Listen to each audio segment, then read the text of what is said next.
오늘 말씀의 제목은 성령을 받으랍니다. 성령을 받으라. 저는 성경을 보면서 다윗의 축복이 참 필요하다, 이런 것들을 많이 보게 됩니다. 절대 솔로몬이 되지 않게 하옵소서, 이런 기도를 할 때가 있습니다. 솔로몬은 처음에는 좋게 시작했지만 시간 갈수록 타락하는 걸 보게 됩니다. 하나님을 결국에 떠나고 여자들한테 유혹을 받아서 우상숭배하는 그런 비참한 말로를 맞이하게 됩니다. 결국에 솔로몬은 그리스도의 모형보다는 적그리스도의 모형이 됩니다. 그 정도로 하나님의 축복과 영광을 많이 체험했던 인물이 흔치 않은데, 솔로몬 성전까지 만들었잖아요. 솔로몬 성전이 만들어졌을 때 얼마나 하나님의 영광이 가득했습니까? 그런데 나이가 들면서 타락했습니다. 저렇게 살면 안 된다는 것을 성경 인물 중에 정확하게 적그리스도의 모형을 보여준 인물이 솔로몬입니다. 그러나 다윗은 인생에 한번 실수했지만 그 마음이 주님을 늘 향했습니다. 하나님이 인정하는 사람이 누구였습니까? 다윗입니다. 저와 여러분, 하나님 앞에서 다윗처럼 인정받고 날마다 우리가 죽는 그 순간까지 인도받으면 얼마나 좋겠습니까? 그건 오직 하나님의 은혜로만 가능합니다. 그러려면 뭘 받아야 됩니까? 성령을 받으라. 성령께서 우리에게 충만케 역사하시면, 인도하시면 다윗과 같은 응답을 받게 됩니다. 성령은 어떤 분입니까? 하나님이십니다. 그래서 성령님이 인격체로 우리와 함께 계신다는 거. 성경은 인격입니다. 성령께서 그러시죠? 예수님이 이 땅에 계실 때 제자들은 얼마나 힘이 났겠습니까? 가는 데마다 귀신들이 쫓겨나오고 병마들이 떠나가 나오고, 예수님께서 말씀을 전가하시니까 이 권세 있는 말씀 앞에 사람들이 감동을 받고 충격을 받고 변화되게 됩니다. 주님은 가시면서 뭐라고 말씀하셨습니까? 또 다른 보혜사를 너희에게 보내겠다. 그가 너희를 진리 가운데 인도하게 될 것이다. 또 다른 인격체, 그분이 누굽니까? 성령님이십니다. 여러분 가정에, 또 여러분 속에, 교회에 성령님께서 인격체로 계시는 것입니다. 성령님은 주님이 되시고 하나님이 되셔서 우리를 인도하시는 걸 보게 됩니다. 예수님께서는 성령님을 바람에 비유하셨습니다. 그게 요한복음 3장에 나옵니다. 성령님은 본질상 눈에 보이지 않습니다. 눈에 보이지 않는데 바람처럼 이렇게 움직이신단 말이죠. 하지만 바람이 일으키는 현상은 눈에 보입니다. 눈으로 볼 수 있습니다. 강풍이 몰아쳤을 때 그 현상은 눈에 보이잖아요. 토네이도가 불면 집도 이렇게 확 다 날아가 버립니다. 차들도 그냥 쉽게 날아가 버립니다. 눈에 보입니다. 귀로 들립니다. 바람이 심하게 불 때 그 귀에 들리는 소리가 얼마나 강한지 모릅니다. 성령님께서 역사하시면 눈으로 보이고 귀로 들리는 역사가 일어나게 됩니다. 우리 모든 성도님들의 인생의 가정에 그런 성령님의 역사가 일어나는 축복이 있게 되시길 바랍니다. 맥추절, 오순절, 이 모든 건 뭡니까? 성령 강림이시거든요. 성령이 강림하시면, 성령이 임하시면 인생이 달라지게 됩니다. 고린도전서 2장 4절에는 사도 바울이 복음 전하면서 어떻게 인도받았는지, 어떻게 해서 그렇게 교회들이 든든히 세워져 나갔는지, 바울이 복음을 전했는데 왜 그 정도로 성도들이 이렇게 흔들리지 않고 그 그리스도의 기초 위에 세워졌는지 정확하게 나옵니다. 내 말과 내 전도함이 설득력 있는 지혜의 말로 하지 아니하고 다만 성령의 나타남과 능력으로 하여. 바울은 설득력 있는 지혜의 말로 하지 않았습니다. 요즘 제가 기도하는 게 있는데, 그게 뭐냐면 인간적인 설교를 하지 않도록 하나님이 저를 붙잡아 달라고 늘 그렇게 기도합니다. 성경이 우리에게 주어졌는데 이 하나님 말씀의 원뜻을 그대로 제가 성령께 받아서 설교를 하고 온라인 전도까지 할 수 있도록 하나님이 제게 늘 감동을 달라고 늘 기도합니다. 만일에 제가 성경 가지고 늘 말씀을 전했는데 이 말씀 전한 것이 원래 주님이 말씀하시려고 했던 성령님의 의도하고 다르게 이야기해버리면 어떻게 됩니까? 영 딴말 되는 거죠. 그게 제일 두려운 것입니다. 성령께서 역사하시면, 성령이 인도하시면 가르치십니다. 오직 누구를 증거하게 하십니까? 예수 그리스도를 전하게 하는 것입니다. 하나님의 말씀이 바르게 증거되는데 바울처럼 내 말과 내 전도함이 설득력 있는 지혜의 말로 하지 아니하고 다만 성령의 나타남과 능력으로 하여, 바울이 복음 전할 때, 전도할 때 성령의 나타남이 있었던 것입니다. 눈에 보이는 나타남의 능력, 이게 있는 것입니다. 오늘 성령을 받으라는데 세 가지로 말씀드리겠습니다. 첫 번째입니다. 부활주일에 일어났던 사건입니다. 요한복음 20장에 보면 22절에 나옵니다. 부활주일 저녁에 예수님께서 제자들이 숨어가지고, 유대인들이 두려워서 지금 제자들은 덜덜 떨면서 문을 걸어 잠그고 있습니다. 이때 예수님께서 부활의 몸을 입으셨으니까 공간 이동을 하실 수 있잖아요. 문이 잠겨도 문을 통과해서 들어갑니다. 우리의 몸도 그런 몸을 입을 날이 앞으로 오게 될 겁니다. 천국까지도 순간적으로 왔다 갔다 할 수 있습니다. 그게 부활의 몸입니다. 지금 우리는 거의 불가능합니다. 예수님께서 들어오셔서 제자들을 향해서 평강이 없으니까, 두려워하고 있으니까 너희에게 평강이 있을지어다. 부활의 주님은 우리에게 하신 말씀이 뭡니까? 너희에게 평강이 있을지어다. 내 아버지께서 나를 보내신 것 같이 나도 너희를 보내노라. 우리 하나님 아버지께서 예수님을 보내신 것처럼 예수님께서는 우리를 하나님의 대사, 그리스도의 대사로 세상에 파송하는 것입니다. 예수님께서 이 땅에 계셨을 때 뭘 말씀하셨죠? 자기 말씀을 하지 않았습니다. 하나님께 주신 말씀을 하신 것입니다. 예수님 안에서 하나님께서 하나님의 일을 행하신 것입니다. 사람들이 예수님을 보는 것은 곧 하나님 아버지를 보는 것과 같았습니다. 저와 여러분은 부활의 주님을 만난 그리스도의 대사가 맞다면, 하나님 대사가 맞다면 우리는 우리의 말을 하면 안 됩니다. 성령께 주시는 말씀을 증거해야 되는 겁니다. 우리 안에서 주님께서 주님의 일을 행하시는 것입니다. 다른 사람들이 우리를 볼 때 누구를 보는 것입니까? 인간을 보는 게 아니라 예수 그리스도를 보는 것입니다.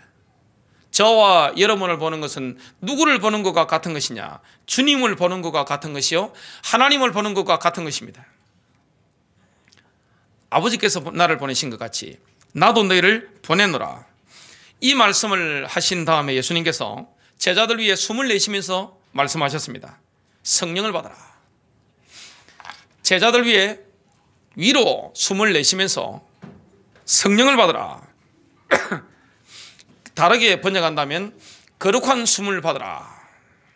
바로 그 순간 제자들은 실제로 성령을 받았습니다.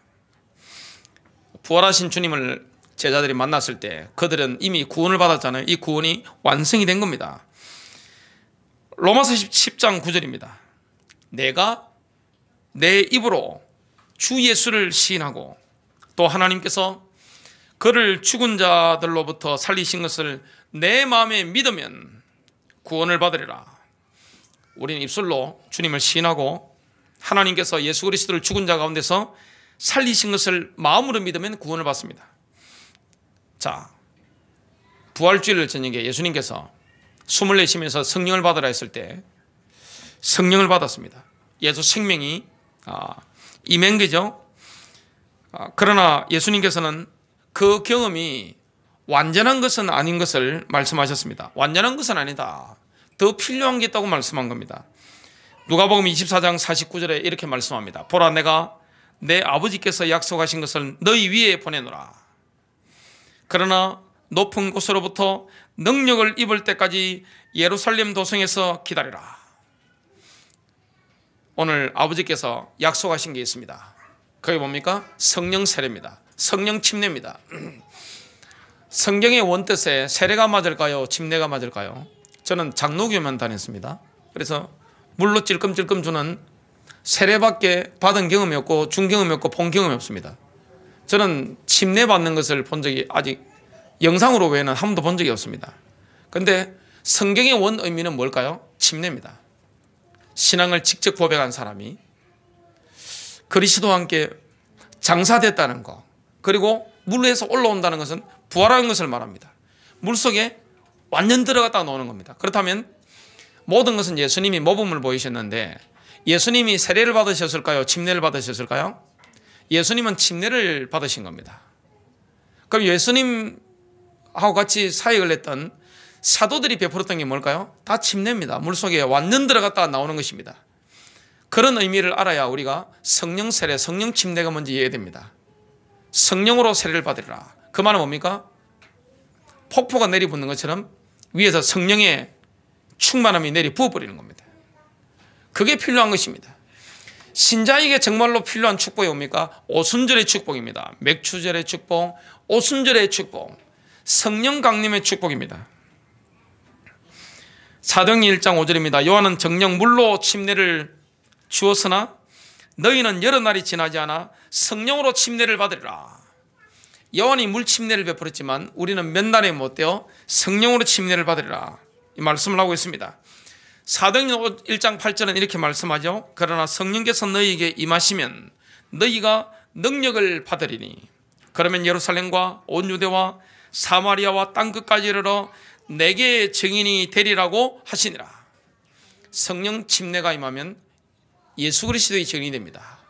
오직 예수 그리스도를 증거하는 증인이 되는 겁니다. 오늘 두 번째입니다. 오순절 주일에 일어난 사건입니다. 맥추절, 오순절 날 어떤 일이 일어났을까요? 성령으로 세례를 받으리라. 성령 침례를 받으리라. 이 약속이 오순절 주일에 실현되게 되는 겁니다. 사도행전 2장 4절입니다. 그들 모두가 성령으로 충만하여. 자, 오순절 주일에 제자들이 모였습니다. 성령이 모든 사람에게 충만히 임했습니다. 불에 혀같이 갈라지는 것처럼 성령이 임한 것입니다. 눈에 보이는 정도로 임한 겁니다. 충만하여 성령께서 그들에게 발설하게 하신 대로 다른 방언으로 말하기를 시작하더라. 성령이 역사하니까 성령께서 발설하게 하신 대로 자기 인위적으로 말을 하는 게 아닙니다. 성령께서 발설하게 하신 대로 방언으로 지금 말을 하는 겁니다. 그래서 이 제자들이 부활주일 날 성령을 받았잖아요. 구원이 완성이 됐습니다. 그러나 성령으로 세례받고 충만해진 것은 7주가 지난 것입니다. 언제입니까? 맥추절입니다. 오순절입니다. 이거는 완전히 별개의 체험입니다. 구원받은 자에게 구약에 보면 3대 절기를 지켜라. 모든 남자들은 예루살렘 성전에 올라와서 빈손으로 오지 말고 예물을 가지고 와서 내게 경배해라. 이 말씀을 하셨습니다. 그래서 유월절과 무교절은 거의 같은 세트잖아요. 예수 십자가 피입니다. 오순절, 맥추절, 칠칠절 이게 다 똑같은 거잖아요. 지금 이 여름, 초여름 시기 성령의 충만함을 누려라. 그 다음에 세 번째 절기가 뭡니까? 수장절, 초막절, 장막절이라고 하죠. 광야 40년 동안 인도했던 하나님의 역사를 기억해라. 뭡니까? 재림입니다. 장막절은 가을 절기입니다. 쉽게 말하면 우리나라 추석 그 시즌이 예수님의 재림하시기로 절기상 하나님 말씀하신 그런 부분입니다. 나팔절 불죠. 나팔을 붑니다. 그 다음에 대속절이 지납니다. 7월 1일, 7월 10일 유대력입니다. 또 7월 15일에 장막절이, 초막절, 수장절이 시작되어집니다. 일주일 동안 초막을 쳐서 거기 거하게 됩니다. 뭘 말합니까? 장막절 그 안식이 끝나면 영원한 안식에 들어갑니다. 천년왕국 속으로 들어가게 됩니다. 예수 그리스도의 재림입니다. 십자가를 기억해야 되는 것이고 성령 강림을 기억해야 되는 것이고 저와 여러분 뭘 준비하고 살아가야 됩니까? 예수 그리스도의 재림을 기대하며 살아가는 것입니다. 이걸 늘 기념해라. 날마다 기념해라. 매주일마다 기념해라. 그래서 우리는 명절이 있습니다. 무교절과 오순절과 장막절입니다. 명절. 이 추석과 같은 것이고 한국으로 치면 설날과 같은 것입니다. 이런 명절을 기억해라. 하나님이 하신 일을 기억해라. 그 중에 오늘 오순절인데 오순절 주일날 성령 세례가 임한 겁니다. 성령 침례가 임한 것입니다. 위에서 그냥 하늘에서 그냥 물을 붓듯이 폭포가 내리듯이 내리 부어버린 것입니다. 사람이 달라지게 됩니다. 그때 교회가 탄생합니다. 교회를 세우시고 역사하는 분이 누구십니까? 주님이십니다마는 성령님이십니다. 성령께서 역사하는 것입니다. 그래서 교회 지도자 그룹 중에 넘버원이 뭐죠? 영어로는 미셔너리입니다. 선교사, 사도입니다. 사도와 선지자입니다. 모든 교회는 사도와 선지자 위에 그 터 위에 세워지게 됩니다. 일반 성도라 할지라도 사도 역할을 하는 성도가 있을 수 있습니다. 교회를 세우는 사람, 개척지에 가서 교회를 세우는 사람, 선교지, 불모지에 가서 교회를 세우는 사람, 성령의 나타남과 능력으로 바울처럼 사로잡힌 사람들, 교회를 세우는 것입니다. 성령 역사하시잖아요. 그리스도의 터 위에 딱 세워지게 됩니다. 그래서 오순절날 교회가 탄생합니다. 교회는 성령이 역사하시면 일어나게 되는 것입니다. 가정에도 누가 역사해야 되는 겁니까? 성령의 기름 부으심. 우리 개인의 인생에도 오순절에 성령의 기름 부으심. 머리로는 안 되는 겁니다. 우리가 지성으로는 되는 게 아닙니다. 성령의 기름 부음을 받아야 되는 겁니다. 인생이 달라집니다. 가치관이 달라집니다. 성경을 이해하는 게 달라집니다. 주님을 만나면 어떻게 됩니까? 주님을 만나면 주님을 사랑하게 됩니다. 예수 그리스도를 사랑하게 됩니다. 예수님을 만난 증거가 뭡니까? 성경을 사랑하게 됩니다. 예수님을 만난 증거, 주님이 사랑하는 피로 값주고 사신 성도를 사랑하게 됩니다. 주님이 함께하는 증거란 말이죠. 오순절날 성령이 역사했는데, 자, 오순절날 제자들에게 성령을 부어주신 분이 누굽니까? 부활하신 예수 그리스도입니다. 사도행전 2장 33절에 보면, 그러므로 그가 부활하신 예수 그리스도께서 하나님의 오른손으로 높임을 받고 또 아버지로부터 성령의 약속을 받아서 지금 너희가 보고 듣는 이것을 부어주셨느니라. 우리 하나님 아버지께서 약속하신 게 뭡니까? 아브라함의 복입니다. 성령의 선물을 주겠다. 그래서 성령이 임했다는 것은 예수님이 성천하신 이후에 영광스럽게 되셨다, 영화롭게 되셨다는 것을 증명하는 것입니다. 분명히 약속했습니다. 또 사도행전 8장 5절부터 17절 본문인데요, 성령 침례가 임했던 현장이 나옵니다. 사마리아입니다. 사람들은 빌립이 하나님의 나라와 12절입니다. 예수 그리스도의 이름에 관한 일들을 전파하는 것을 믿었을 때 남녀가 모두 침례를 받았더라. 그 사람들은 구원받았지만 사마리아 사람들은 아직 성령 침례, 성령 세례를 받지 못했습니다. 예루살렘에 있던 사도들이 14절입니다. 사마리아가 하나님의 말씀을 받았다는 말을 듣고 그들이 베드로와 요한을 그 사람들에게 보내니라.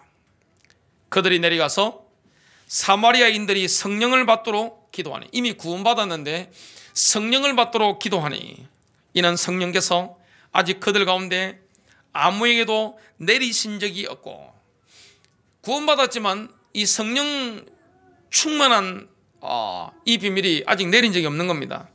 다만 주 예수 이름으로 침례만 받았습니다.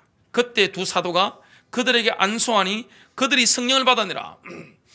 성령을 받도록 하는데 지금 베드로와 요한이 뭐 했습니까? 사마리아에 내려가서 구원받은 사람들에게 안수를 한 것입니다.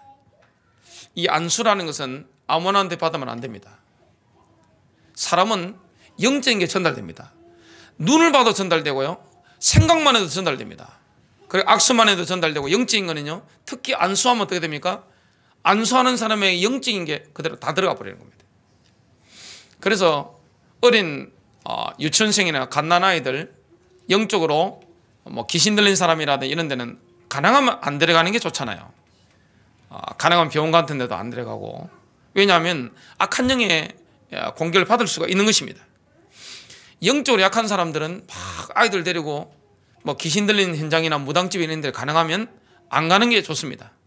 그런 데는 강한 사람들만 가서 영적인 폭격을, 영적인 미사일들을 막 날리고 그렇게 올 수 있는 겁니다. 그래서 베드로와 요한이 안수기도 하는데 사마리아 사람들에게 뭐가 임했습니까? 하늘로부터 성령이 임해버리는 것입니다.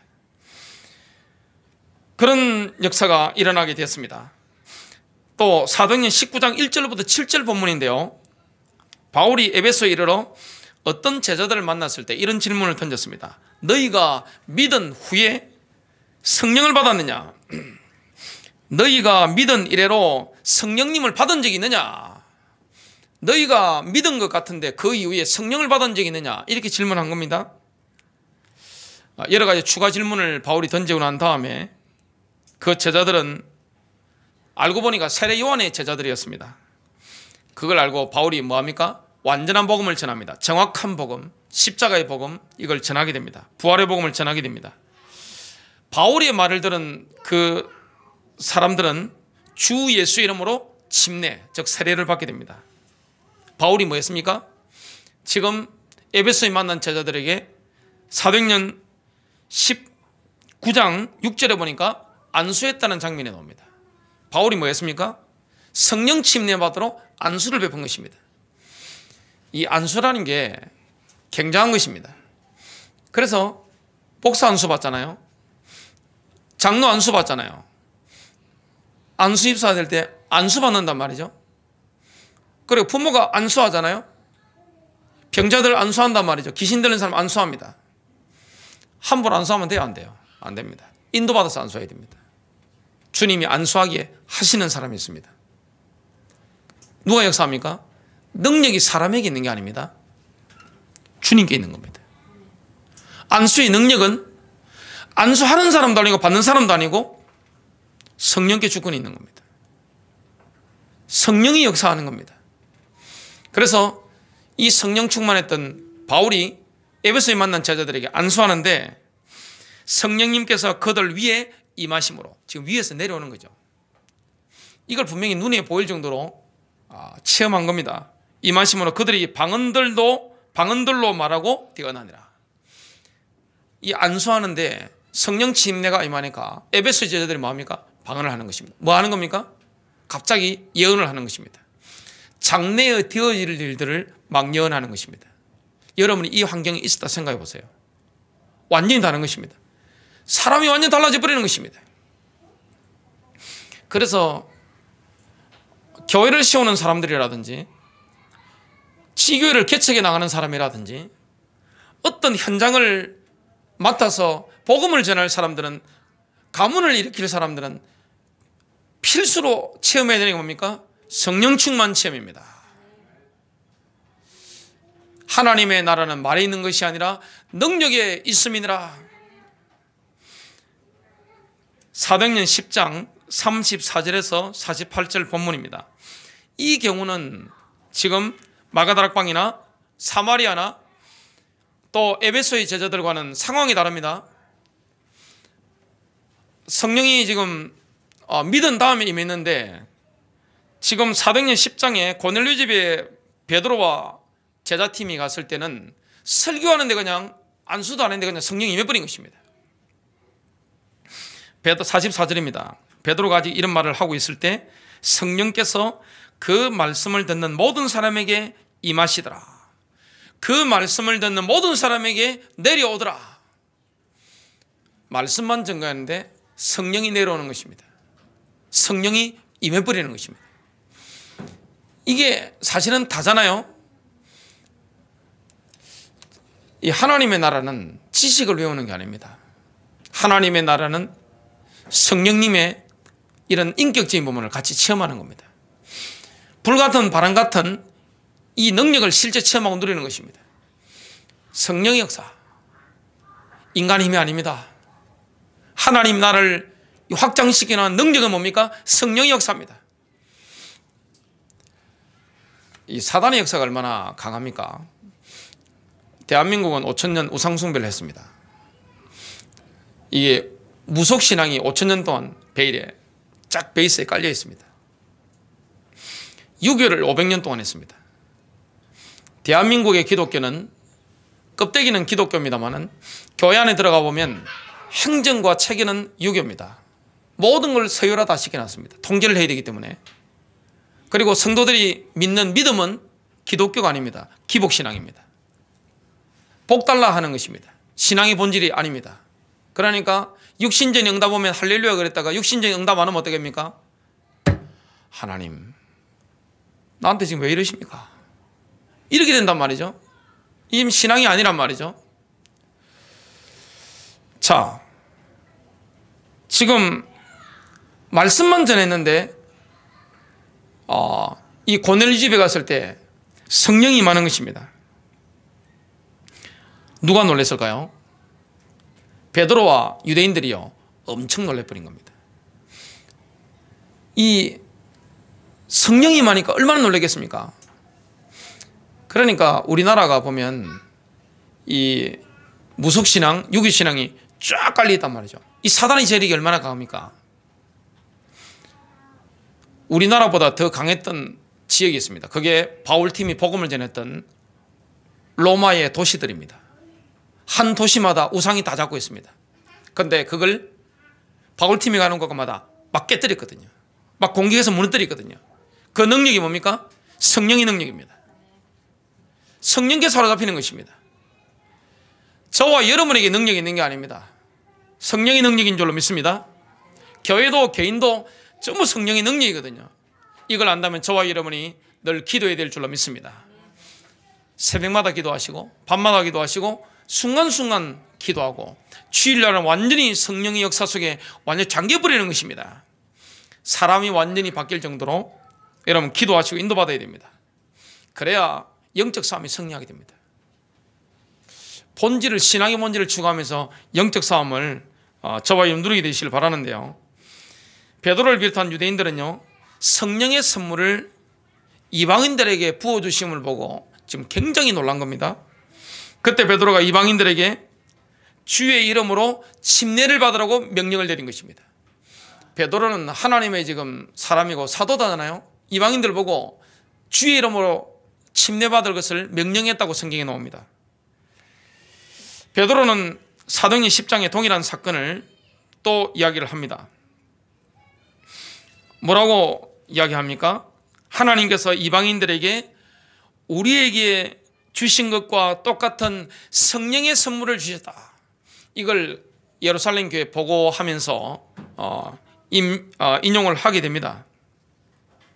뭐라고 합니까? 내가 말을 시작할 때 성령님께서 그들 위에 임하시되 마치 처음에 우리 위에 임하신 것 같이 임하시더라 그랬습니다. 그래서 오순절 이후에 일어난 이 성령 침례, 성령 충만의 역사, 사람이 달라집니다. 하나님 나라에 쓰임받은 사람들은 전부 다 이 속에 들어간 사람들입니다. 구원받고 그냥 성령 내주 이 정도가 아닙니다.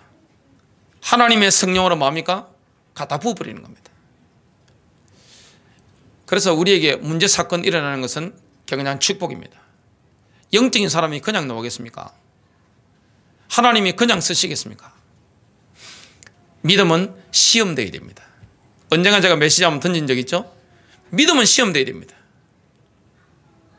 이게 지금 색깔만 금색인데 이건 도둑놈이 가져가셔봤자 이거는 큰 돈은 안 되는 겁니다.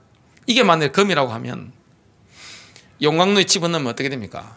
풀무불에서 이게 막 하면 순금이 비칠 정도로 이렇게 둥둥 뜨죠? 그 정도 나와야 되는 겁니다. 믿음은 시험되어야 됩니다. 우리의 믿음이 불 속에 들어가면 뭐만 남습니까? 순전한 믿음만 남는 겁니다. 오직 성령의 역사. 그래서 이 남한에 있는 기독교인들보다 북한에 있는 기독교인들이 더 믿음이 좋죠. 핍박을 받으니까요. 어려움이 있는 게 축복일 수 있습니다. 우리에게 십자가 있는 게 축복일 수 있습니다. 그것 때문에 내가 누구를 바라보게 됩니까? 주님 바라보다가 성령의 능력 체험하게 되고요. 그것 때문에 내가 무속신앙에 빠지지 않고 유교 윤리에 빠지지 않고 오직 내가 성경 진리에 들어갈 수 있는 겁니다. 사람은 고난받지 않으면 본질을 추구하지 않습니다. 어려움 당하지 않으면 하나님을 갈망하기가 참 힘들거든요. 배가 부르면요. 문제와 사건 만났을 때 완전히 성령 체험하는 축복 있게 되시길 바랍니다. 큰 세 번째입니다. 우리가 회심하는 구원받는 것과 성령 충만 받는 것 사이에 관계에 대해서 사도행전이 중요한 말씀들을 했잖아요. 이 사도행전에 나오는 진리들은 예수님의 말씀과 정확하게 일치하는 것을 보게 됩니다. 누가복음 11장 13절입니다. 너희가 악하다 할지라도 너희 자녀에게 좋은 선물을 줄 줄 알거든. 악한 부모도 자녀에게는 좋은 거 줍니다. 그게 부모의 마음이잖아요. 하물며 하늘에 계신 너희 아버지께서 구하는 자들에게 성령을 주시지 않겠느냐라고 하시더라. 저와 여러분이 구할 때 성령의 선물을, 성령 침례를 부어주시는 겁니다. 요한복음 7장 38절로 39절은 이렇게 말씀합니다. 나를 믿는 자는 성경이 말씀한 것과 같이 그의 배에서 생수의 강들이 흐르라고 하시니, 이것은 주께서 자기를 믿는 사람들이 받게 될 성령을 말씀하신 것이라. 이는 예수께서 아직 영광을 받지 못하셨기 때문에 그들에게 아직 성령을 주지 아니하셨습니다. 저와 여러분이 이 성령 충만 받으면 어떻게 됩니까? 우리네 몸은 성령 충만이 흘러넘치는 강물이 흘러나가는 채널이 되는 겁니다. 성령은 이 땅에 역사하기를 원하는데 그게 누굽니까? 저와 여러분의 몸입니다. 우리의 몸을 통해서 성령이 강물처럼 흘러나가는 것입니다. 마지막 성경 구절이요, 요한복음 14장 15절부터 17절입니다. 너희가 나를 사랑하면 나의 계명들을 지키리라. 또 내가 아버지께 기도하겠고 그분께서 또 다른 위로자를 너희에게 주시리니 그가 너희와 함께 영원히 거하시리라. 진리의 영인 그를 세상은 영접할 수 없으니 이는 세상이 그를 보지도 못하며 또한 알지 못하기 때문이라. 그러나 너희는 그를 아나니 이는 그가 너희와 함께 거하시며 또 너희 안에 계실 것임이라. 성령의 선물을 누가 받습니까? 같은 교회를 다니지만 성령의 선물을 받은 사람들이 있잖아요. 그 사람들이 교회를 세워나갑니다. 그 사람들이 직장을 살리고요, 가문을 살려냅니다. 성령의 능력을 체험한 사람들이 교회를 설립해서 교회를 일으키게 됩니다. 사람이 하는 게 아니거든요. 사람을 통해 역사하시는 성령님의 능력이거든요. 제자들이 얼마나 비굴했습니까? 가슴이 새 가슴이었습니다. 제자들은 새 가슴 된 겁니다. 왜냐하면 3년 반 동안 따르던 예수님이 가셔버렸으니까, 그것도 비참하게 가셨으니까, 또 다른 보혜사를 보내준다고 하셨는데 아직 안 왔으니까, 그리고 부활도 안 믿어지니까 완전 새 가슴이 된 겁니다. 베드로가 얼마나 비굴했습니까? 조금 전까지 칼을 빼들었던, 말고의 길을 잘랐던 베드로가 그 이후에 비굴해져 가지고 여자 앞에서도, 조그만 여자의 앞에서도 두려워 떨면서 예수님 부인하고 저주했습니다. 근데 완전히 바뀐 게 뭐죠? 베드로가 용기를 모은 게 아닙니다. 성령이 임하신 것입니다. 그 전에 베드로는 구원받았잖아요. 마태복음 16장 16절 주는 그리스도시요 그랬잖아요. 구원받았는데, 그리고 부활주일 저녁에 너희는 성령을 받으라 그 말씀 듣고 성령도 받았는데 아직 성령 침례를 안 받았잖아요.